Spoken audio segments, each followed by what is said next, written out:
नमस्कार साथियों, मैं गिरिजेश कुमार आपके अपने चैनल है के लर्निंग पर आप सभी लोगों का हार्दिक स्वागत करता हूं। आज हम पढ़ेंगे बौद्ध धर्म। और बौद्ध धर्म बहुत इंपॉर्टेंट है। इससे प्रश्न हर एग्जाम में पूछा जाता है। तो इसमें जितने महत्वपूर्ण फैक्ट हैं उसको देखेंगे और साथ में मैं यह भी बताऊँगा कि कैसे प्रश्न पूछता है और कौन कौन सा प्रश्न पूछता है, ये भी आपको बताने वाला हूँ। वीडियो ज़्यादा बड़ा नहीं होगा। बौद्ध धर्म से आज के बाद कोई भी प्रश्न पूछ ले, आप फंसेंगे नहीं, उसका उत्तर आप जरूर देंगे। तो मेरे साथ बने रहिए, वीडियो पूरा जरूर देखिए। और पहली बार आए हैं तो प्लीज़ फ्रेंड चैनल को सब्सक्राइब कर लीजिए। तो आइए देखते हैं बौद्ध धर्म से संबंधित कौन कौन से इंपॉर्टेंट फैक्ट हैं जो परीक्षा में पूछा जाता है। ठीक है, तो बौद्ध धर्म तो सबसे पहले ये पूछता है कि बौद्ध धर्म के संस्थापक कौन है। सबसे पहले प्रश्न यही से बन जाता है कि बौद्ध धर्म के संस्थापक कौन है। तो बौद्ध धर्म के संस्थापक कौन है? गौतम बुद्ध। क्या है? गौतम बुद्ध, जिन्हें बचपन का नाम सिद्धार्थ था। क्या नाम? सिद्धार्थ था। और इसके संस्थापक कौन है? गौतम बुद्ध। और इनको लाइट ऑफ एशिया भी कहा जाता है। क्या कहा जाता है? Light of Asia. Gautam Buddha, Buddha भगवान को क्या कहते हैं? लाइट ऑफ एशिया भी आप ध्यान रखिएगा। इनका जो जन्म हुआ था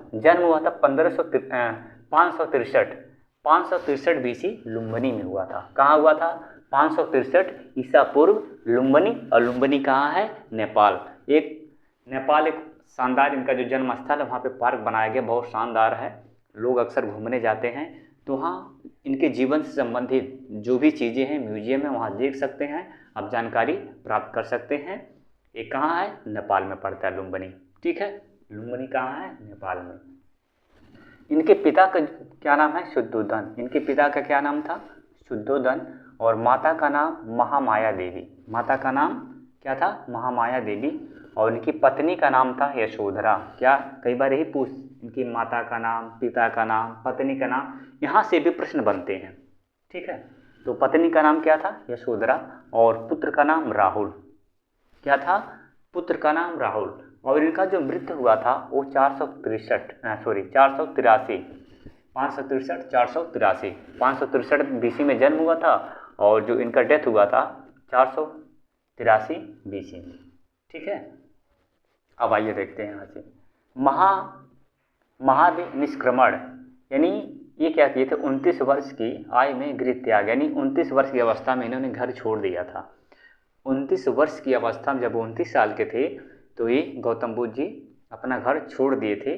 कई बार ये भी प्रश्न बनता है कि जब वो घर छोड़े तो इस घटना को क्या कहा जाता है? तो इस घटना को कहा जाता है महाविनिष्क्रमण।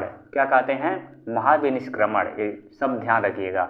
यानी जब वो घर त्यागे तो उस घर त्याग की घटना को हम कहते हैं महाविनिष्क्रमण। ये ध्यान रखिएगा। इनको कई बार ये भी प्रश्न पूछता है, ज्ञान प्राप्ति कहाँ हुआ था? गौतम बुद्ध जी को ज्ञान की प्राप्ति कहाँ हुआ था? तो बोध गया बिहार। कहाँ हुआ था? बोध गया बिहार में, पीपल के एक वृक्ष के नीचे। यानी गौतम बुद्ध जी को जो ज्ञान की प्राप्ति, जब तपस्या किए तो उनको जब ज्ञान की प्राप्ति कहाँ हुआ, तो सबसे पहले ही प्रश्न पूछ, उनके गौतम बुद्ध जी को ज्ञान की प्राप्ति कहाँ हुआ था? बोध गया बिहार में। और कहाँ? पीपल के एक वृक्ष के नीचे। पीपल के एक वृक्ष के नीचे। ठीक है, हाँ, यह भी प्रश्न बहुत इंपॉर्टेंट है। यह भी पूछता है प्रथम उपदेश इन्होंने कहाँ दिया था? जब ज्ञान की प्राप्ति हो गई बुद्ध जी को, तो इन्होंने अपना पहला उपदेश कहाँ दिया था? तो इनका जो पहला उपदेश था कहाँ था? सारनाथ ऋषिपत्तन। ये सारनाथ कहाँ है? यूपी में है। सारनाथ कहाँ है? यूपी में, उत्तर प्रदेश में है। तो सारनाथ में इन्होंने अपना पहला उपदेश दिया था। ठीक है, और सारनाथ बनारस के पास है। तो यही पूछता है प्रश्न आपसे कि इन्होंने प्रथम उपदेश कहाँ दिया था? तो कहाँ दिया था? सारनाथ में। ध्यान रखिएगा।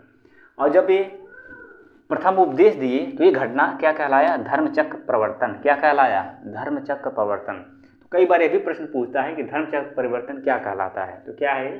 प्रथम उपदेश जब गौतम बुद्ध जी प्रथम उपदेश दिए सारनाथ में, उस घटना को हम धर्मचक्र परिवर्तन कहते हैं। ठीक है, आइए महानिर्वाण, यानी मोक्ष की जो प्राप्ति हुई उनको, महानिर्वाण वो कुशीनगर में। कहाँ हुआ था? कुशीनगर। ये भी यूपी में है। तो 4 प्रश्न पूछता है। ठीक है, 4 प्रश्न में ज्ञान प्राप्ति कहाँ हुआ? तो बोध गया बिहार में आंसर दीजिएगा। प्रथम उपदेश कहाँ दिए? सारनाथ में। और इनको महानिर्वाण प्राप्ति कहाँ होता? कुशीनगर। और ये भी पूछता जन्म कहाँ हुआ था, लुम्बिनी।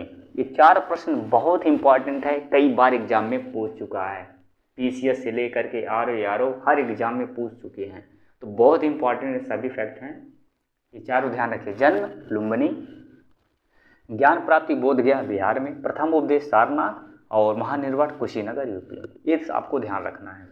इनके प्रमुख सिद्धांत क्या थे, ये भी इससे भी प्रश्न बनता है। तो इसके जो प्रमुख सिद्धांत थे इनके क्या थे, जो बौद्ध धर्म है इनके जो प्रमुख सिद्धांत क्या हैं, 4 आर्य सत्य। क्या है, 4 आर्य सत्य। और सत्य कौन से हैं, दुख समुदय यानी दुख का कारण है और इसका निवारण है, दुख निरोध, और दुख निरोध गामिनी प्रतिपदा। ठीक है, यानी इससे हम छुटकारा कैसे पाएं। तो ये इसमें जो है 4 आर्य सत्य हैं। इसके अलावा और देखते हैं क्या सिद्धांत है, अष्टांगिक मार्ग, ये ध्यान रखिएगा, अष्टांगिक मार्ग ये बहुत ही प्रमुख इनका सिद्धांत है। जो अष्टांगिक मार्ग है इसमें क्या है, सम्यक दृष्टि, संकल्प, वाक, कर्मार्थ, आजीविका, प्रयास, स्मृति और समाधि, ये अष्टांगिक मार्ग है। कई बार इनसे भी प्रश्न पूछता है, तो ध्यान रखिएगा। अष्टांगिक मार्ग क्या है, ये चीजें। इसके बाद इनके 3 रत्न हैं, त्रिरत्न, ये भी बहुत इंपॉर्टेंट है, कई बार इससे पूछ चुका है। जो त्रिरत्न क्या है, बुद्ध, धम्म और संघ। क्या है, बुद्ध, धम्म और संघ, त्रिरत्न है। ये भी इससे भी प्रश्न कई बार पूछ चुका है। और क्या है, अहिंसा, करुणा, परबल, यानी अहिंसा, करुणा, परबल। ठीक है, अब देख लेते हैं ग्रंथ एवं भाषा, ये भी बहुत इंपॉर्टेंट है, इससे भी प्रश्न पूछा जाता है। तो इनका जो प्रमुख ग्रंथ है क्या है, विनय पिटक। क्या है, विनय पिटक। अब ध्यान रखिएगा, जो प्रमुख ग्रंथ हैं क्या है, विनय पिटक, सूत पिटक। क्या है, विनय पिटक, सूत पिटक, अधिधम्म पिटक, ये 3 पिटक हैं, ध्यान रखना आपको, विनय पिटक, सूत पिटक और अधिधम्म पिटक। इनका भाषा पाली, यानी जो उपदेश दिए थे बुद्ध जी वो किस भाषा में दिए थे, पाली भाषा में। ठीक है, पाली भाषा में। इनके संप्रदाय भी थे, संप्रदाय कौन कौन से, तो हीनयान, महायान और वज्रयान, 3 इसके संप्रदाय थे, ध्यान रखिएगा। हीनयान, महायान और वज्रयान, कौन कौन से, हीनयान, महायान और वज्रयान, ये 3 सिद्धांत थे। और प्रतीक, कई बार प्रतीक पूछता है, प्रतीक के रूप में क्या क्या है, धर्मचक्र, कमल, बोध वृक्षी और त्रिरत्न, ये इनके क्या है, ये प्रतीक हैं। और देख लेते हैं बौद्ध धर्म से संबंधित। तो बौद्ध धर्म में ईश्वर की मान्यता नहीं है, यानी बौद्ध धर्म जो है ना ईश्वर के अस्तित्व में विश्वास नहीं करता है। और कर्म और पुनर्जन्म की अवधारणा इसमें है, ये स्वीकार किया जाता है, कर्म और पुनर्जन्म होता है, ऐसा माना जाता है। और इसमें क्या क्या बनाया गया, इसमें स्तूप, विहार और चैत्य, प्रमुख स्थापत्य, ये चीज़ें बनाई गई ये बौद्ध धर्म के दौरान। तो ये सभी बौद्ध धर्म से संबंधित फैक्ट थे। आइए आपको समझ में आ गया होगा। और इससे ही प्रश्न पूछा जाता है, कि कोई भी एग्जाम उठाकर आप देख लीजिएगा, इससे बाहर प्रश्न नहीं पूछे जाते हैं। इसी के इर्द गिर्द सारे जितने भी एग्जाम होते हैं प्रश्न बनते हैं। आई होप आपको समझ में आ गया। अगर अच्छा लगा तो चैनल को सब्सक्राइब कर लीजिए। आज के लिए इतना ही, मिलते हैं नेक्स्ट वीडियो में।